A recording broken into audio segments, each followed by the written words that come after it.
네, 아침 산책 나왔습니다. 요즘에 일본 국민들의 역사의식이 좀 변화가 생겼습니다.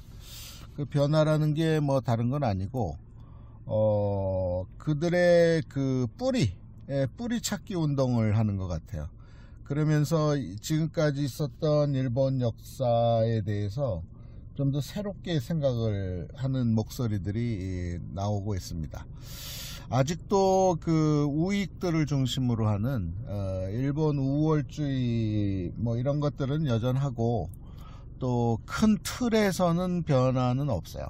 특히 한반도와의 관계에서 한반도의 영향을 지대하게 받아서 일본이라는 국가가 만들어졌다 라고 하는 생각은 뭐 전혀 접근하지 않고 있고, 그런데 그들도 부인할 수 없는 게 뭐냐면, 과학이라는 게 발전을 하다 보니까 그 게놈 프로젝트, 소위 말해서 지놈 프로젝트라고 하는 모계 혈통, 조상들의 혈통의 전 세계 그 이동 현상을 보면서 일본이라는 나라의 조상들은 어디에서 왔을까 라고 하는 이야기 속에서 80-90% 이상이 그러니까 일본 본토에 있었던 소위 말해서 조몽인이라고 하는 고대 민족의 그 비율은 한 10%, 많아봐야 15%밖에 안 되고, 대부분이 다른 데에서 왔는데, 그 이제 다른 데에서 왔는데 어디에서 왔느냐를 놓고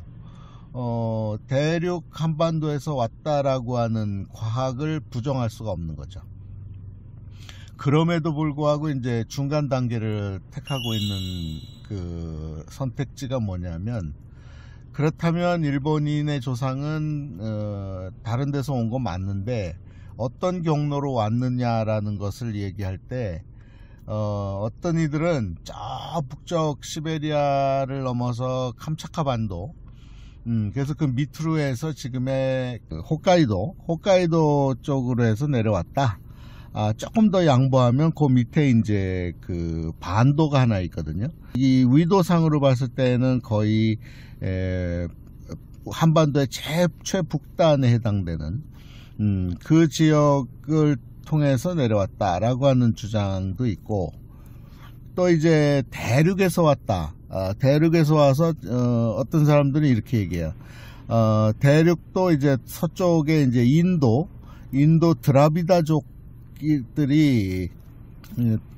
중국 대륙을 거쳐서 이 그 한 인물을 지칭하면서 서복이라고 하는 인물을 누구로 정하냐면, 그 진슈황 때, 그러니까 BC 200년대에 서복이라는 인물이 사람들을 데리고 와서 이제 일본에 정착해서 살았다.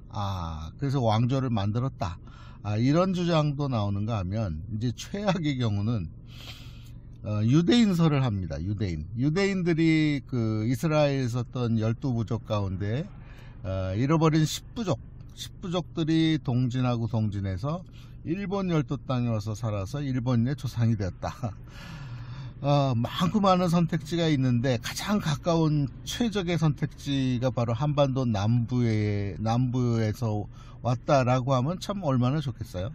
근데 그건 얘기를 안 해요, 절대. 한반도 남부의 경상도, 전라도에서 온 사람들이 그들의 조상이다 라고 하는 이야기는 절대 안 합니다.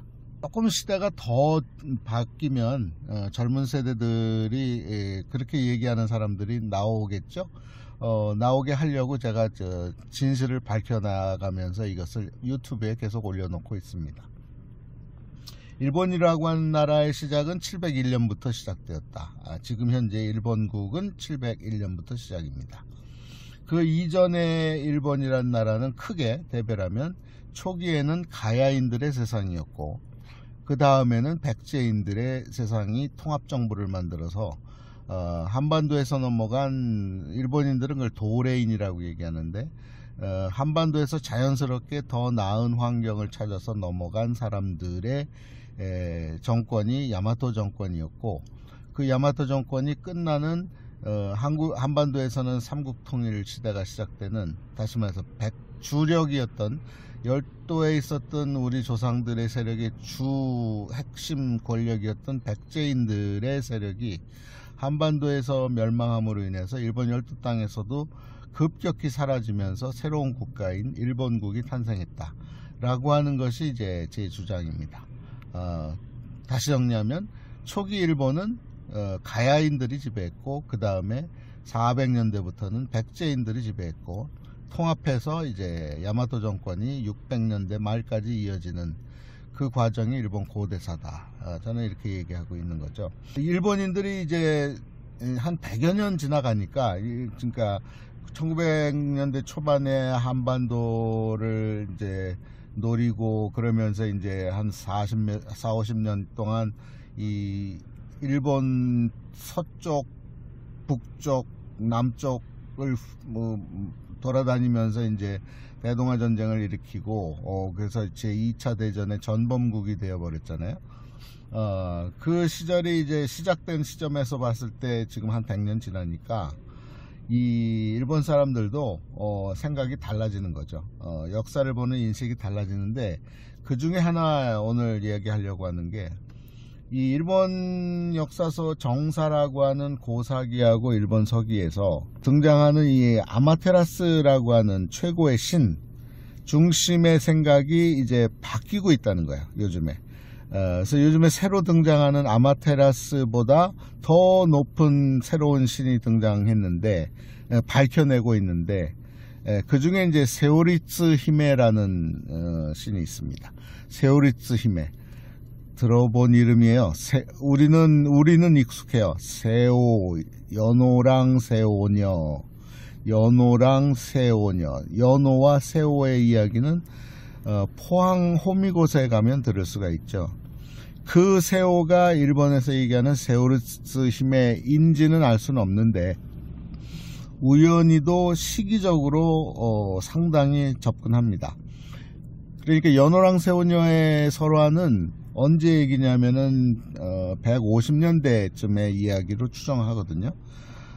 그런데 그 시기에 일본 열도 땅은 혼란의 시기예요. 정권이 안정되지 않는, 아직 중앙 집권이 이루어지고 있지 않은 소 단위의 국가 체계들, 다시 말해서 군 단위, 오늘날 얘기했을 때 군 단위의 지배자들이 난립하고 있었던 그런 상황이거든요. 그거를 이제 통합해 나가는 과정이 이제 야마토 정권인데, 그 150년대쯤에 이 세오녀에 해당되는 그러니까 연호와 세오에 해당될 만한 그러니까 소국 지배자들이 이제 난립하고 있었던 거예요, 일본 열도 땅에. 특히 이제 지금의 시마네현, 도토리현 서쪽, 동쪽을 중심으로 하나의 국가가 이제 이즈모국이라고 하는 국가가 one of the 다른 국가들 가운데 하나였고, 그리고 이제 큐슈 지역에도 이제 그런 국가 체계가, 작은 소단위 국가 체계가 있었고, 그 이제 국가라기보다는 지방 자치단체인데, 그거를 이제 국이라고 하는 명칭을 썼기 때문에 이제 국가라고 얘기하는 거죠. 그리고 이제 지금의 오사카 나라 지역에 이제 강력한 지배자들이 등장하기 시작하는데, 이 오사카 나라 지역에 등장한 강력한 지배자들은 거기서 자생한 사람들이 아니라 이 이즈모코쿠라고 하는, 그 다시 말해서 지금의 시마네현 쪽에 먼저 도착해서 그들에게 청동기 철기 문명과 토기 제작 문명을 전달했던, 그리고 지배자로 있었던 가야인들, 가야인들이 밑으로 내려와서 이제 오사카 나라 지역에 먼저 살고 있었고, 또 다른 가야인들의 그룹이 이제 큐슈 지역에 살고 있다가 거기도 이제 계속해서 한반도 남쪽에서 이 사람들이 내려오니까 국가로 얘기하면 다 섞여 있는 거죠. 신라도 있고 가야도 있고 백제도 있고. 근데 국가 개념보다는 어쨌든 더 먹고 살기 나은 곳을 찾아서 온 사람들이 이제 많아지다 보니까 이 큐슈 남부 지역까지 가서 살고 있었던 지금의 휴가라고 하는 히무카라고 하는 지금의 미야자키입니다. 일전에 큰 지진이 일어났던 거기에 살았던 또 다른 가야 세력들이 이제 이 오사카 나라 지역으로 들어오는 이야기가 바로 신무동정이라는 얘기야. 그래서 이제 미리 와 있었던 가야 세력과 또 규슈에서 넘어온 가야 세력이 이제 이 오사카 나라 지역에 살기 시작하면서 이제 정권이 만들어지기 시작하고 있었는데, 그게 이제 200년대 300년대 이야기입니다. 300년대 초반까지의 이야기인데, 그래서 일본 역사에서 고대 시대의 이 시기를 1기, 2기, 3기로 나눌 때 1기의 왕권의 핵심은 대부분 가야 세력이에요. 그래서 등장하는 이 천황계보에서 초기에 등장하는 15대 이전까지의 천황들은 다 가야인들입니다. 그렇게 봐야 되고, 그런데 이제 웅진 땅에서 이 공주 땅에서 넘어오게 되는 반도에서의 남쪽 백제 세력이 넘어오면서 이 가야 세력을 흡수하면서 이제 정권을 만들어 나가는 과정이 이제 야마토 정권이거든요. 그래서 그 백제에서 넘어온 세력이 하나의 정권을 만들었어요. 그 야마토 정권을 만들고 가야 세력을 흡수하고 그들을 이제 호족 세력으로 대우하면서 연합 정권 형태로 생긴 거죠. 그게 이제 야마토 정권이고, 그 야마토 정권이 300년대 말에 이제 시작이 되고, 그리고 처음에 이제 터다지기 작업은 이제 300년대 중반에 있었고, 그리고 이제 400년대부터는 이제 정권이 들어오고, 그런데 이제 안정화 작업까지는 한 100년이 걸렸어요. 대립각이 있으니까, 반대 세력이 있으니까. 그러다가 이제 500년대부터는 이제 안정되는 야마토 정권이 이루어지는 거죠. 그 500년대에 이제 3기를 시작하게 되는 기치천왕, 그리고 한반도에서는 무령왕 시대부터는 이제 이 안정되어 있는 정권이 유지가 되는 거죠. 그런데 이제 일본에서 말하는 공백의 150년 역사에서 찾아볼 수 없는 공백 기간이 있다. 이 공백 기간이라고 하는 거는 그들이 이제 역사를 얘기할 때 그들이 제일 중심으로 삼는 것이, 그러니까 원큐 문서라고 하는 것이 중국 쪽 사료를 이제 바탕으로 얘기하는 거예요. 히미코에서 비미호에서 시작해서 나중에 이제 뭐 외오왕 그 다음에 이제 이야기들을, 그런데 이제 150년 동안에 중국 땅에서 이제 워낙 자신들의 이 전쟁이 심하다 보니까 일본 지역에 대한 기록을 이제 안 했기 때문에 일본에서는 자신들의 역사를 알 수가 없다.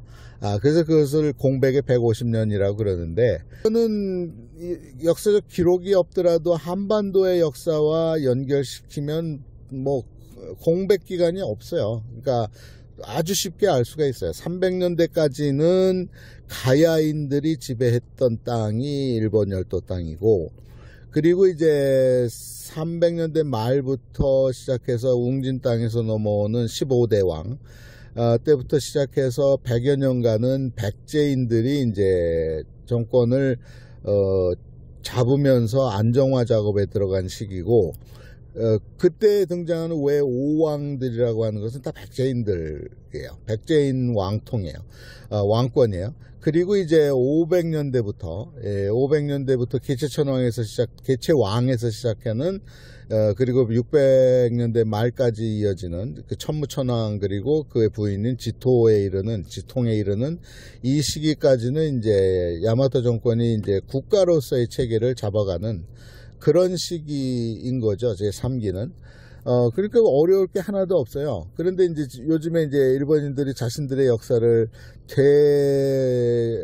찾아가면서 이제 그 고사기가 갖고 있는 한계성, 다시 말해서 아마테라스 여신, 그리고 스사노 츠쿠요미로 이어지는 거기에서 시작되는 신화에 대해서 이제 신뢰를 하지 않고, 그리고 무엇보다도 이제 그 신이 사람이 되었고 니니기라고 하는 사람으로 나왔고 되었고, 그래도 그러니까 하늘의 신이 사람으로 천손 강림했다, 이런 이야기를 믿을 수가 없는 거죠.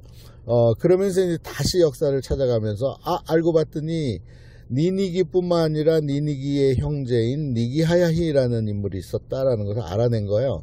그리고 그 니기하야히로부터 이어지는 후손들이 이 지금의 오사카 나라 지역에 와서 살고 있었다. 그리고 그 도미족이라든가 또 가모시라든가 이런 사람들이 이 이즈모 지역에서 와서 살았던 사람들이라는 것을 알면서 다시 이제 역사를 이제 보고 있는 거죠. 일본 젊은 층들이.